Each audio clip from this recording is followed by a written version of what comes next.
4 kilometers below the Pacific, there is no sunlight. There has never been sunlight. And yet oxygen is rising from the seafloor. Not from plants, not from algae, not from anything alive.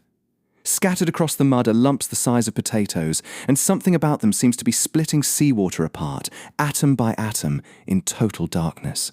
If that sounds impossible, that's because every biology textbook says it is. You were taught this rule as a kid. No sunlight, no oxygen. Photosynthesis is the deal. Something green captures light, and oxygen comes out the other end. Every ecosystem you've ever heard of runs on that trade, from a backyard tree to the plankton that make most of the air you're breathing right now. So when a team of scientists lowered sealed chambers onto a patch of abyssal seafloor called the Clarion-Clipperton Zone in 2024, they expected the oxygen inside to drop. Trap water in total darkness with only mud and metal, and living things inside should burn through what oxygen is there. Instead, the oxygen tripled within 2 days. Nothing in that chamber could photosynthesize, 4 kilometers down, in the kind of dark where your eyes would never adjust.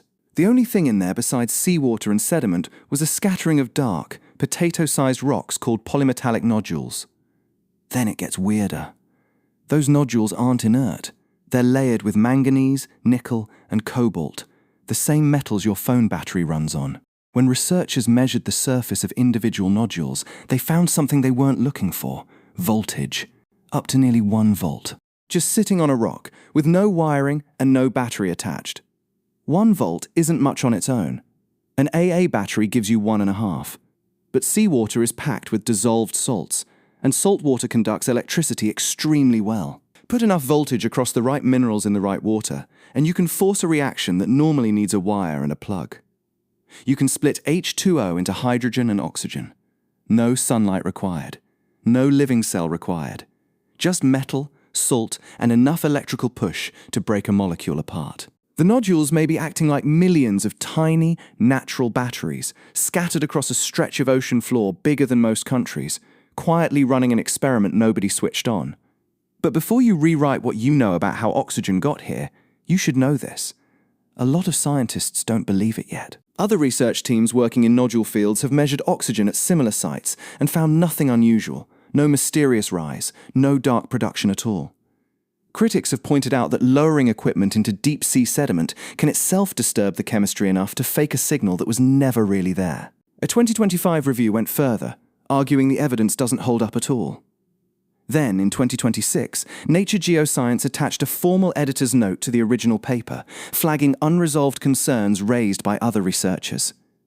This isn't settled science. It's a live, ongoing argument. And the stakes aren't small. Companies that want to mine those same nodules for their metals have every reason to want this finding to be wrong, since dark oxygen production is one more argument for leaving the seafloor untouched. So what happens if it's real? Earth would have had a second, silent source of oxygen this entire time, one that never needed a single photon, running in total darkness at the bottom of every ocean that has nodules like these. The story of how our atmosphere filled with breathable air might have more than one author, and one of them was never alive. It would matter far beyond Earth, too. Icy moons like Europa and Enceladus hide dark oceans locked under miles of ice, with no sunlight down there either. If a rock can make oxygen without light in the Pacific, the same trick might be running right now, somewhere far colder, on a world you will never see. And it would complicate a decision being made right now, in meeting rooms far from any ocean, over whether it's safe to drag machines across the seafloor and scoop these nodules up by the millions. Nobody knows yet if these nodules are quietly keeping an entire ecosystem breathing, or if they're the deep sea's strangest false alarm. Either answer changes something about how you think oxygen works. Right now, nobody can tell you for certain which one is true. And somewhere under 4 kilometers of black water, the rocks keep sitting there, doing whatever they're doing, waiting for someone to prove it.